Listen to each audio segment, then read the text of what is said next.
Hello and welcome to the Real Estate Macro Podcast. I'm excited to be joined with my good friend Malcolm Turner. Malcolm, welcome to the call. Thanks, man. Honored to be here. Just to give you a little bit of background, Malcolm is a seasoned expert in the commercial lending industry.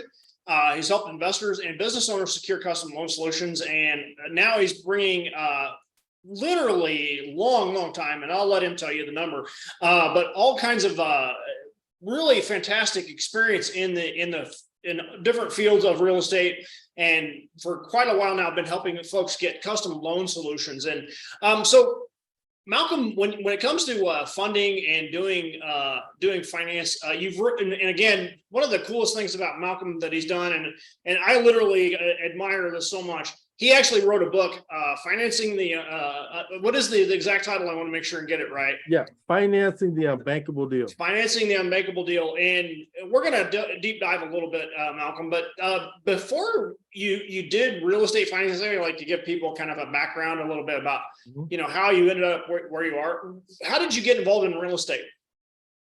I'm actually on a fluke. I went and got my license back in '89. Except how I met my wife, and we were at a corporate meeting. I worked in one city, this was for real estate one, she worked in another, and they had a big corporate meeting because they just hit $1 billion in sales for the first time ever. And at that time, put things in perspective, interest rates in '89 were at 9.75% for FHA fixed rate, and we were selling all the real estate we get our hands on. Yeah. Right. So now when people say, "Oh man, rates are killing us," like, yeah, not really. They could be higher. I mean, you can still make money, right? Yeah. And I went from there, became a financial planner after I left being an agent, and from there went to residential lending, and then in 2007, February of 2007, great time, right? I started Commercial Capital, with my pastor. Yeah, I was sitting in his office complaining about my residential lending manager, who wanted me to push people into big option arm mortgages, which were terrible. And I was like, I'm talking to him about doing the right thing, and he's saying to me, "You don't want to make any money." And I was saying to my pastor, "Why is that a badge of dishonor? Yeah, doing the right thing should be a badge of honor that we should have as a corporate culture." And he's like, "Well, Malcolm, if you're going to do a mortgage brokerage, what would it look like?" And I says, "First, I do commercial because it's all about the math and returns, right? And I would do it this way. I set up an office. You have to build some relationship with the lenders, but I know how to do that. I would do da da da da." He said, "Okay, great, let's do it." I was like, "Whoa, I thought we were kidding. I thought you were just talking it out." No, he's like, a hypothetical. He's like, "Well, no, I love you like a brother, and I trust you with money, and we should do this thing." And I was like, "Okay, well, here's the thing, and I love you too, like a brother, but you don't know anything about mortgages, so we're not going to be evenly yoked." Right. He's like, "You know what, you're right, you're going to have to train me and teach me as much stuff I don't know, and then sharing the 50%." And I'm like, "Yeah, I don't want to mess up our friendship." And he's like, "Yeah, that's true, and later on I would become his deacon. Right. So that's what I basically just kept going. And he says, "You know what? You're right. Tell you what, you set it up, train me on what I need to know. We'll work it out, and I'll fund it." And I was like, "Oh, okay. All right." And then just like that, within 2 months, Castle Commercial Capital was born. And we've been financing multifamily, office, SBA stuff. We only do commercial real estate. I don't do any residential lending, so I haven't done a residential loan since 2006. Right. And then in 2019, we became a lender. I had $1 billion mortgage fund call me and say, "Hey, you got any paper you want to sell?" And I said, "No, I'm a broker. We just do brokerage." And he's like, "Yeah, but you're on the first page of Google when I search commercial loans in Michigan." And I'm like, "Yeah, we're doing okay." He's like, "You must be doing something right." "Well, you're not a lender." "Nope." "Okay, well, you want to be?" I was like, "Oh, well, what does that mean?" He's like, "Well, you don't have any paper to sell, but we can set you up and we'll buy all that you put out, within certain guidelines and blah, blah, blah. I was like, okay, let's talk about it.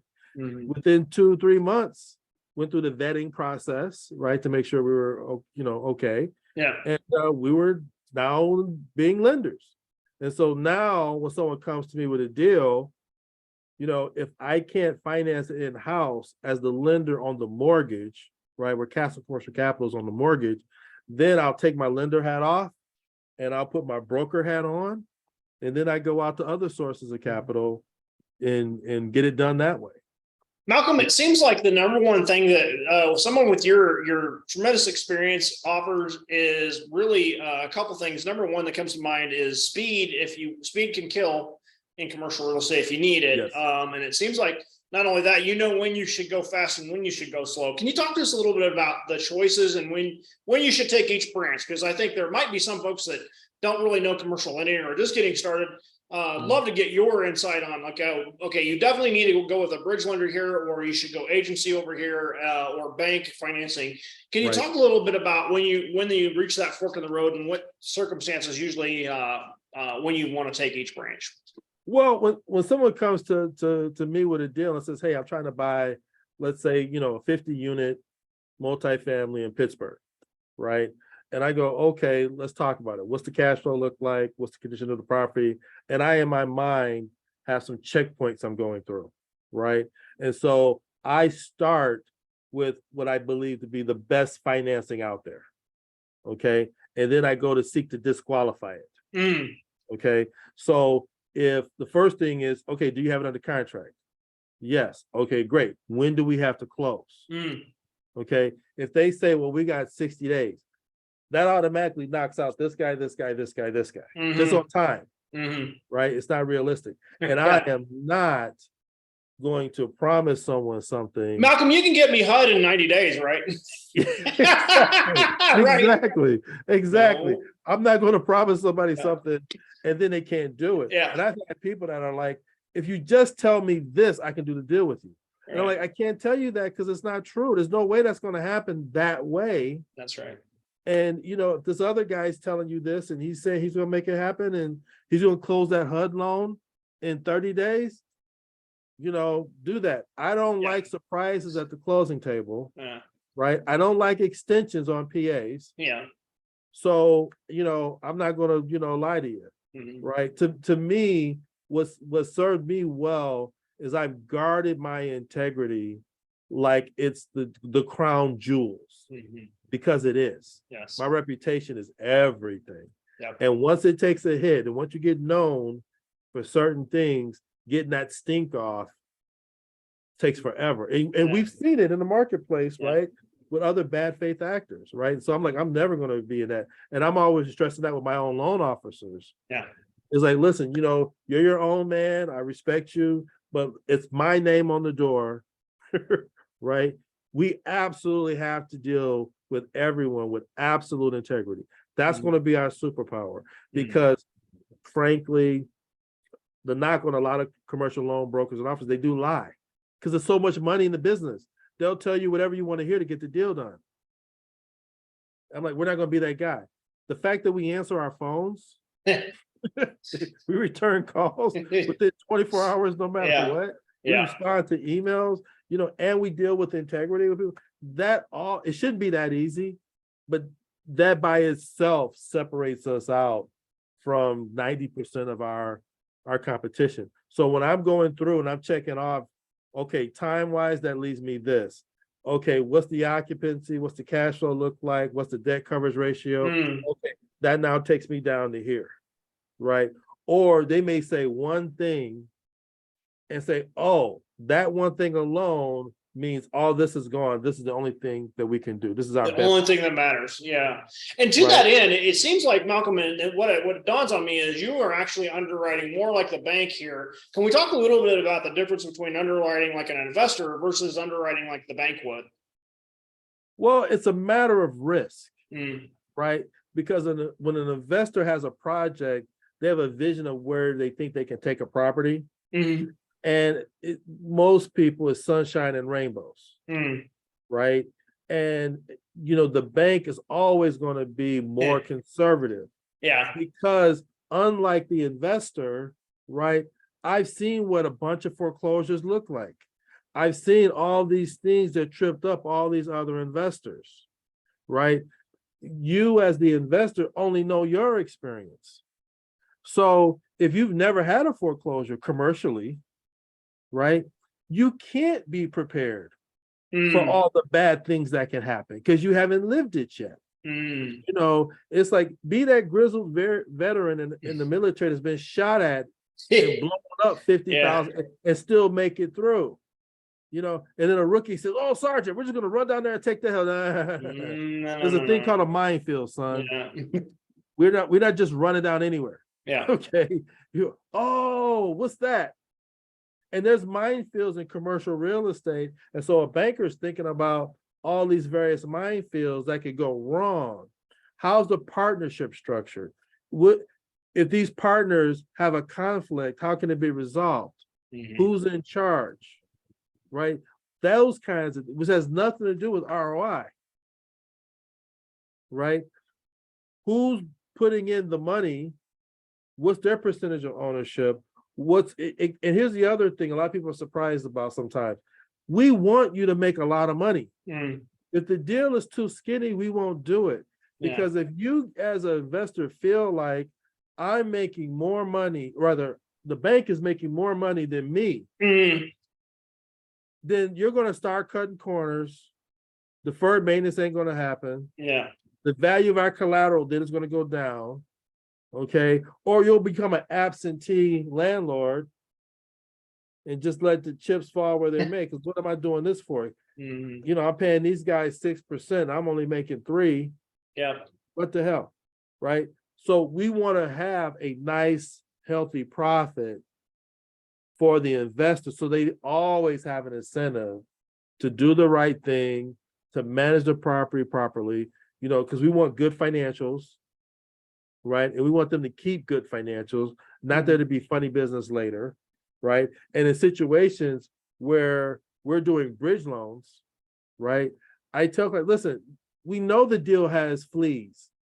That's why we're doing a bridge loan to begin with. Right. Right.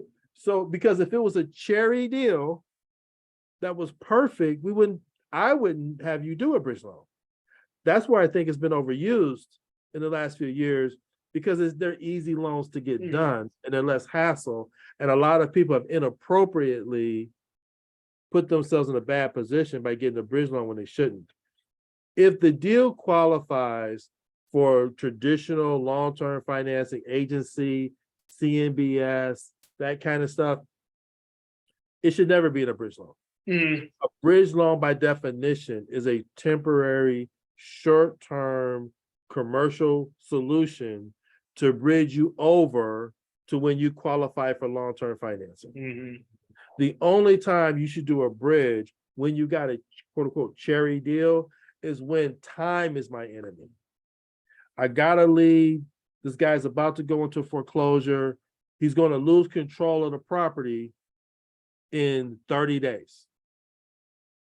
So I got to close within 30 days or the deal is off. Or maybe it's December, there's a tax event happening. And if he can't sell it by the 31st, it doesn't matter. He loses that tax advantage. And so he's just going to hold on to it past that point. So if you can't close by that tax deadline, deal's dead. Right? Well, if I'm going to close in 30 days, I'm pretty much going to do a bridge loan. Yeah. I don't have time to mess around. Now, we talk about time kills deals. What's the parallel to that, right? Money loves speed, right? So the opposite is true as well, right? So I'm going to go fast. I'm going to get you out of your situation. You're going to make your tax deadline. However, I'm going to need a discount off of full value for moving that quickly. And you will encounter people who time is more important than money. Especially the more money they have. The more money they have, time doesn't matter. It's like, why do people have private jets? It's not like these TikTokers so they can ship champagne. The reason they have a private jet is because the Speed. time involved of going through the airport, going through customs, going through security, all that. I got time for that. I need to drive on the tarmac, walk on, because that's the first time you take a private flight, you're like, oh my God, I just literally drive on to the tarmac like you see in the movies. Yes, you drive onto the tarmac, you just get on the plane. Just like that. Just like that. You're in the air. And then you land and your limo is there and you walk out and you get in your car and another guy's driving. I remember COVID happened and this is prior to COVID. And my vehicle was in the shop for something. And I'm only about 10 minutes from my office. Right. And I took an Uber. I was like, I told my wife, don't worry about it. My car's in the shop, blah, blah. I'm just gonna take an Uber. No big deal. Right.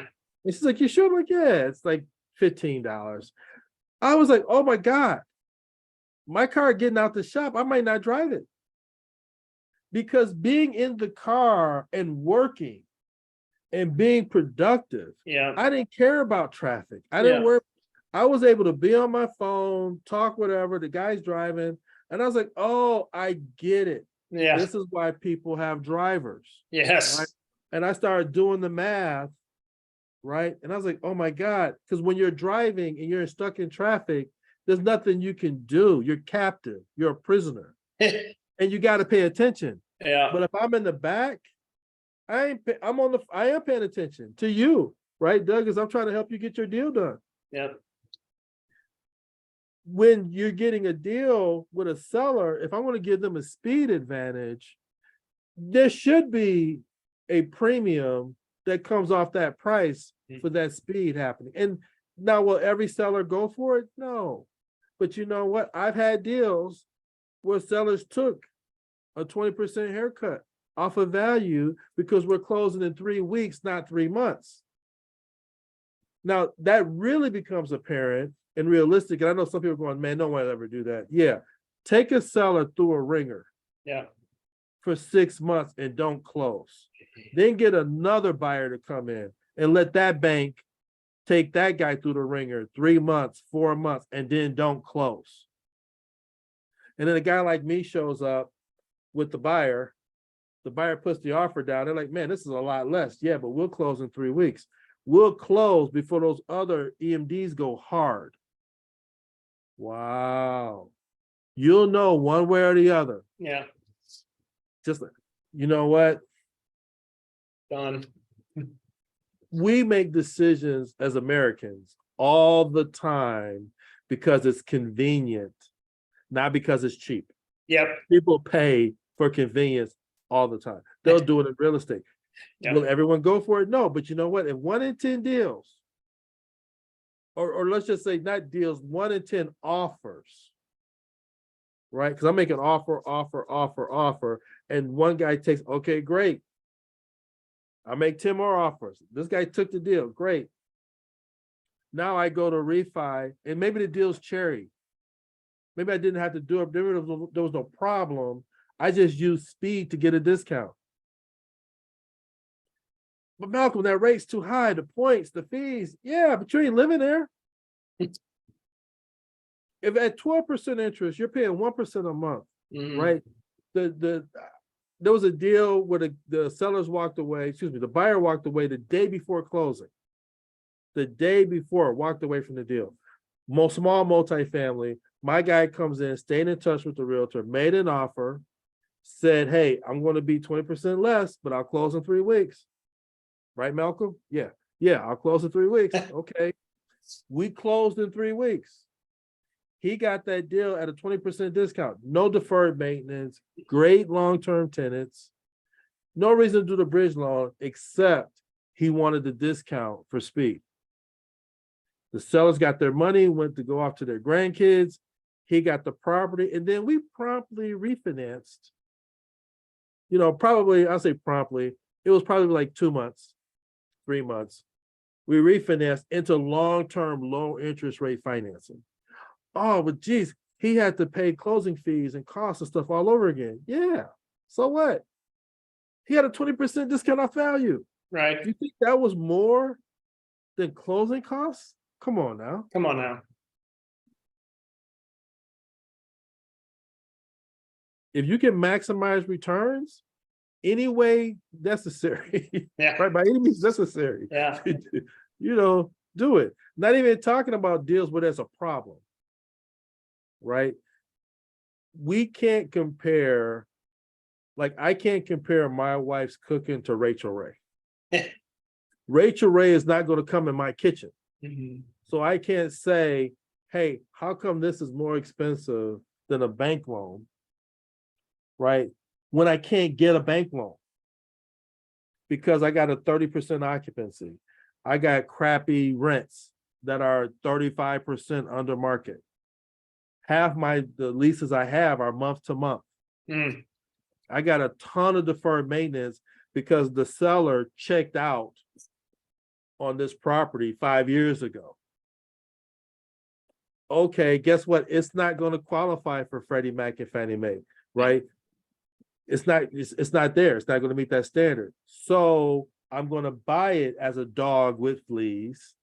It's not an AKC, right? Pedigree. It is not. I'm not paying $3,000 for that dog. I'm going to give you $50, right? Maybe, and take the dog off your hands. Mm. So I'm going to pay less. Then I'm going to fix all those things, upgrade the tenants, do renovations to the property, get my rents from $800 to $1,200 a month. Get my occupancy to 90%. And now I've, darn near doubled the value of the property. Now I'm going to refi it into a long-term, low-rate interest debt. And now the deal makes sense. That I only and Malcolm, there is a fair chance on that scenario you're going to have a fairly good chunk of change to go buy another property with, perhaps. I'm just putting that out there. Possibly. Absolutely. And one hot tip: sometimes people get quick to sell or do a 1031 exchange. Don't do it. Don't do it. There's an old joke. A farmer doesn't want all the land. He just wants all the land next to his. Yeah. Right? Do it cash out, let's say up to 70% of value. Okay. Now, if you pay full price for that deal, there's no money there. Right? But if you did a value add where maybe you bought it for $1 million, you put another $1 million in renovations into it, and now you moved it from class C to class B, I've taken the income up substantially. Now the value of that property is 2.6, $3 million. Now I do a refi on the deal. I keep those units because one of the things that we like to see as lenders, how you'll see those net worth requirements where they'll want your net worth to be comparable to the loan amount. Yep. The other thing that we look for that no one really talks about a lot, we like to see comparable units. Mm. So if I own 100 units and I want to go buy a 500 unit complex, I might not be as comfortable with that. Now, I'm not saying you can't get it. I'm just saying that's not ideal for me as a lender. Right?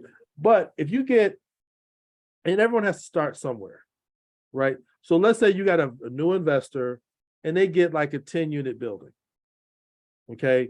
They do a small multifamily. They do 10. Then they get another one. Now they got 20. The third property is 20.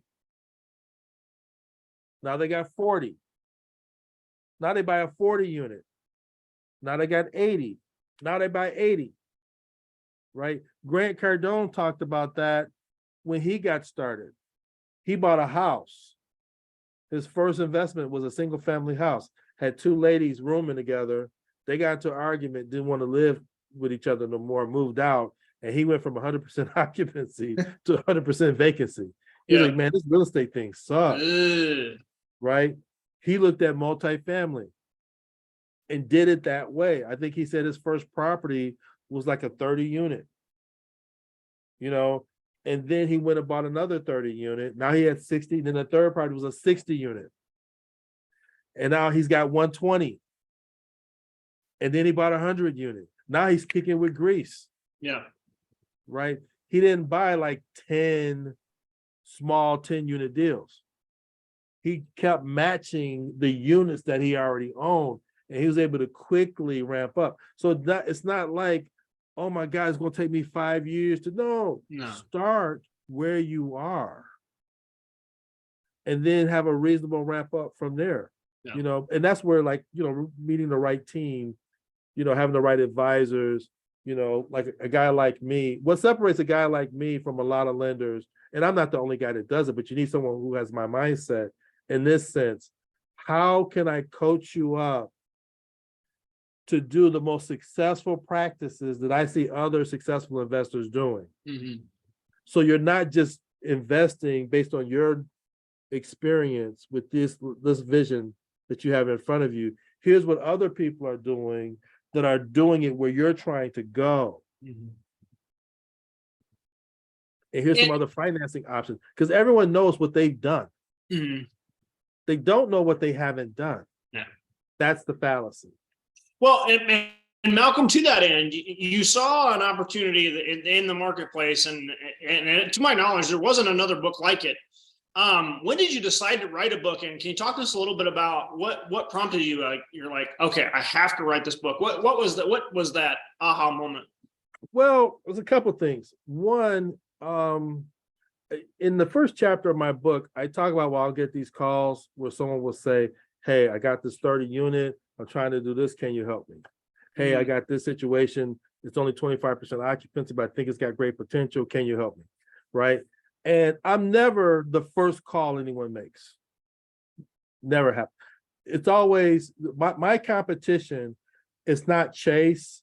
It's not Freddie Mac, Fannie Mae. It's not another private money lender.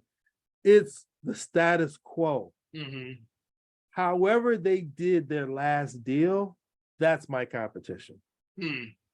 And whatever that method is, they went there first, because people do what's comfortable. Even though it may not be efficient, it's comfortable with what they know. Mm-hmm. Well, then it doesn't work for this new deal. And now, okay, my bank doesn't do it. So I go to this other bank, they don't do it. I go to another bank, they don't do it. And they're like, man, I know deals like this are getting done. The problem is you're going to the same bank, but you don't know it, right? There used to be this old show on TV called Columbo. It was the private detective. Mm-hmm. Peter Falk played him, right? Yeah. And it was always follow the money. Yeah. Who killed this guy? Whoever was making the most money and profiting off his death is usually the guy that did it. Yeah. Right? It's like that with lenders. Where are they getting their money from? When you have lenders that are funded differently, now you get into different lending criteria, and that's how you build flexibility as to how you get a deal done. It's not a what, it's a who. Mm-hmm. Who do I match it to, right? And so that's where someone can come in and look at the deal and say, hey, you know what? Based on these parameters and what you're trying to do, this is the best type of funder that you need. Mm-hmm. And then that's where experience comes in, right? Yeah, and Malcolm, when you were writing the book, you said something interesting. I'd like to follow up. It wasn't the book you intended to write. How did you, like, as you started, you're like, well, wait a minute, it really needs to be more about X. And how did you end up with that process? I had a textbook. I had a textbook in mind, right? And what happened was I said, okay, given again, I'm not Chase Bank. Yeah. So how do I separate myself from the marketplace? Write a book. Mm. Obvious. Everybody wants to write a book.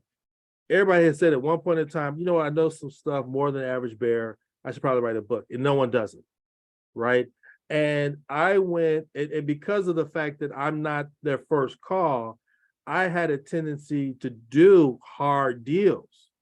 Because frankly, Doug, if it was easy, they wouldn't have called me. Mm-hmm. Do you know what I'm saying? So when these people ran short of their other options, then they said, well, let me take a chance of calling this guy who I don't know. Mm. So I've had more bridge loan experience doing hard deals than the average bear, right? And when I went to Amazon, this was last year, and I did a search for commercial bridge loans for fun and giggles. Mm-hmm. No intent, just fun and giggles. What's out there? Nothing. There isn't one book on the millions of books for sale that's dedicated solely to that bridge loan strategy. Now, there's books on commercial finance and commercial lending, and they may have a chapter. More than likely, though, my experience has been like 3 paragraphs on bridge loans, right? And that's it, right? So I was like, wow, okay, I got to write the book now because here's a glaring hole in the marketplace of information, and I'm again, we're not talking, this is not a book on fixing and flipping single family houses, right? So when you talk about commercial bridge, there's nothing there. There's a ton of stuff on flipping, right? And all that kind of stuff. But on this type of crickets. Yeah. Like, okay. And I got a publisher, consultant, as I like to call him, and he doesn't know squat about commercial lending, but what he understood is, how do you write a book that the reader will be transformed from reading? What epiphanies do you need to take them through? The book that I had intended to write originally would have had no epiphanies. It was simply, here's LTV, here's cap rate, right? Here's, what I'm saying? It's like a glossary of terms almost. Yeah. And it was like, no, that's not how you do it. So, and with anyone in our position, I'll give you the quick nuts version of how to write a really great book. Think about your best client. Envision in your mind your market and what are the problems that are unique to that market? What are the pain points that are unique to people trying to do, whatever it is they're trying to accomplish?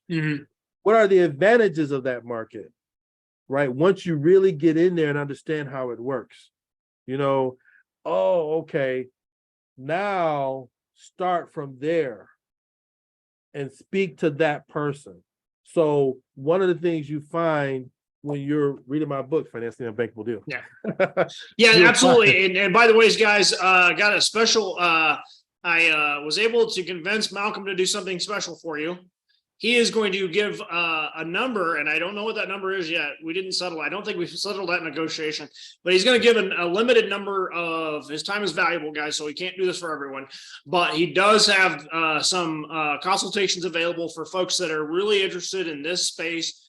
I have got to tell you, I really think the mindset shift that Malcom offers is not, it's not, you don't just, it's just not just something you just come across. It's from the years of experience of in the trenches, and Malcolm's going to just drop some knowledge on you for 30 minutes.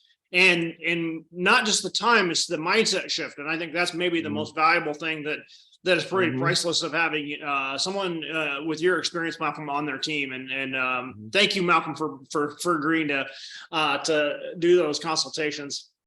Oh, absolutely. Absolutely.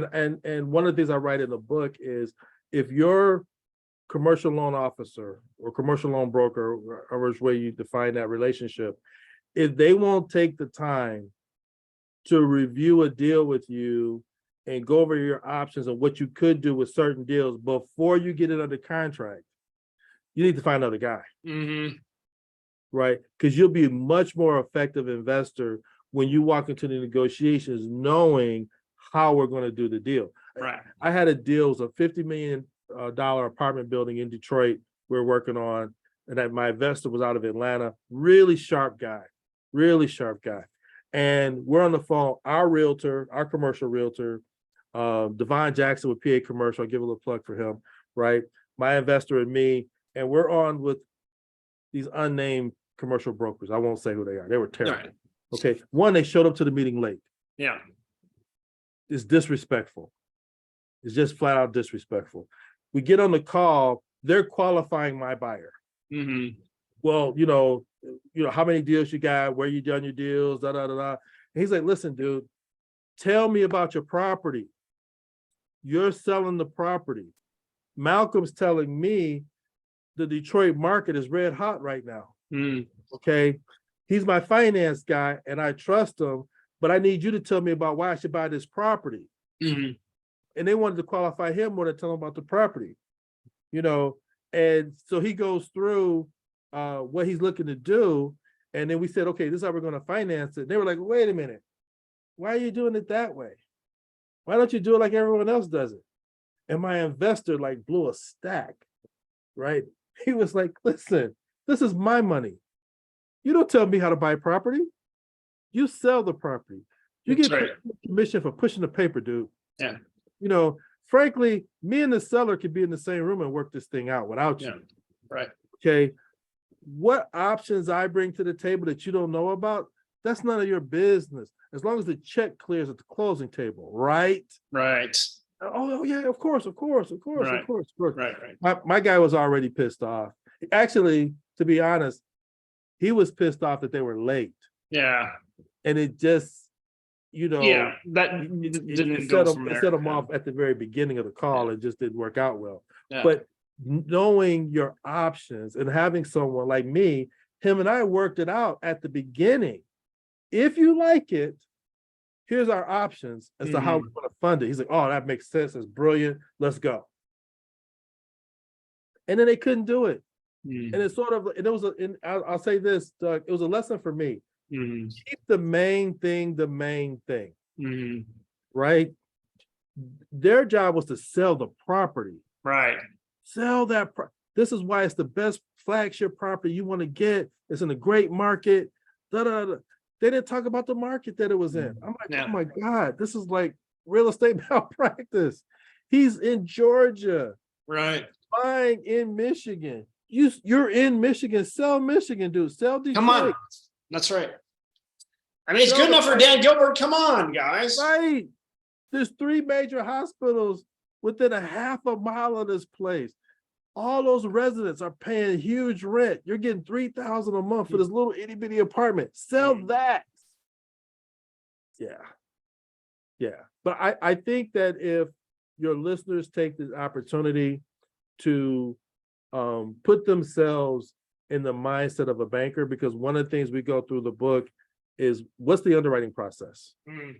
Why they think the way they do? Why do they look at deals the way they look at them? Why do they disapprove deals? And why do they approve others? Right? And so I'll give you an example for free. The number one secret you need to get a deal approved is a narrative. This is America. Everything in America has to be sold, right? You don't get water for free. Right? You need to sell your deal. Don't just say, I need $15 million and I'm willing to put X dollars down and I'm trying to get this interest rate. What can you do? No. If you really want your deal approved, sell the vision you have for the property. You're going to do something with it, we assume, right? So you're buying it here. When you get done, right, you have a pro forma. Sell the pro forma. What's the narrative? And if you got a very competent commercial loan broker, or or commercial loan officer like myself, right, we'll work with you and build out that narrative. Okay, because when the underwriter gets your deal, they're not looking to approve it, ever. They're looking to deny it. By training, they are adverse to risk. They're trying to burn it, shoot it, drown it, light it on fire, right? And after all those scenarios, if your deal is like The Walking Dead and it still lives, okay, maybe now we'll go ahead and take the risk. He's more concerned of if something goes wrong, and now my name is next to a deal that's in foreclosure on our deposition list. And everyone has a standard that if they get too many deals on that list, that underwriter's done. So his job is not to approve your deal. His job is to protect the bank. To protect our investors. Right? So sometimes a client will say to me, well, Malcolm, why are they asking me to do this? And, we ordered an appraisal and now they're doing another appraisal as a desktop aversion to double check that one. That doesn't make any sense. Why you gotta do that? Here's why. Because they had 3-4 deals go bad in that area, and they're thinking about doing your deal, but they just need to double check. Okay. So make them comfortable. They're more concerned about losing money and the return of their capital than the return on it. And if you can do a narrative where you counteract, because if you know your dog has fleas, you know he's mangy, you know his nails is like cut. Yeah. Okay, let's talk about it. Yeah. He's mangy, he's got fleas, he's got this. Now here's how we're going to fix that. We're going to do this, we're going to do this, we're going to do this. And when we're done, he's going to Westminster. That's right. And he's winning the whole thing. Wow, really? Okay. Yeah. Makes sense, right? And if you got collateral that you're asking me to invest in, because understand, I'm your biggest business partner. Yeah, for sure. Right? Yep. 75% of the money or more is my money. Yeah. Right? I got more in the deal than you do. Yes. Right? And if you can convince me that my collateral is going to increase substantially in value, and I got nothing to worry about, even if worst case scenario comes in, okay. I'm good. Good stuff. Well, Malcom, thank you so much for dropping knowledge. Financing the Unbankable Deal. Unbankabledeal.com. That's and right. Also going to have contact information to take those limited. He doesn't have all day, folks. He's got a lot of deals going, a lot going on. He will take you up on this opportunity. Take him up on it, folks. I promise. He'll drop some knowledge on you and shift your mindset. And that's one thing, the number one thing that I think Malcom offers. Malcom, thank you so much for joining us and sharing your knowledge with us today. Absolutely. And our book, by the way, can be found on Amazon. Just sweet. Absolutely. We also put that in the link also. Yes. In that free consultation, you can schedule it right from the website. Awesome. Okay. All right, guys. Thanks for having me on. Good to see you, Malcom.